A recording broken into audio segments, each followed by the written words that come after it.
guys, இப்போ நம்ம பார்க்க போறது வாழைக்காய் French fries. First வாழைக்காவை இப்போ சின்னதா ஆட் பண்ணிக்கணும். அதுக்கு நமக்கு இப்போ இந்த மூணு மெட்டீரியல்ஸ் நமக்கு யூஸ் ஆகும். சில்லி பவுடர், உப்பு, ரவை.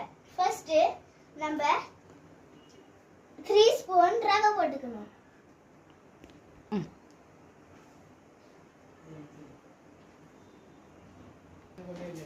சில்லி பவுடர் போட போறோம். உங்களுக்கு எவ்வளவு சில்லி பவுடர் வேணுமோ நீங்க அது சேர்த்துக்கலாம். உங்களோட இஷ்டம். அங்க எடுத்து வை உனக்குள்ள. இப்போ நம்ம உப்பு போட போறோம். கொஞ்சோண்டு போட்டா போதும்.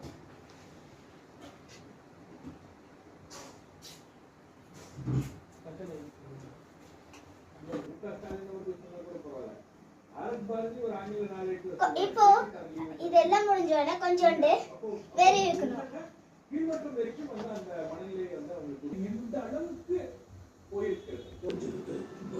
ஒரு பீஸா நம்ம இப்போ இதுல போடணும்.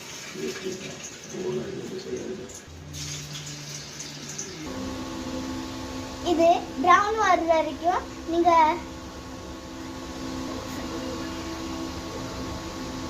வைக்கணும். இப்போ நமக்கு வாழைக்காய் French fry ரெடி ஆயிட்டு. It is time for tasting. சாப்பிட்டு பார்க்கலாம். yummy, ரொம்ப yummy-ஆ இருக்கு. நீங்களும் உங்க வீட்ல செஞ்சு பாருங்க. எவ்வளவு yummy-ஆ இருக்கு. வாவ்.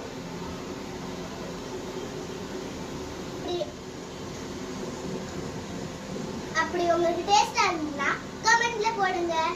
லைக் பண்ணுங்க, ஷேர் பண்ணுங்க, Subscribe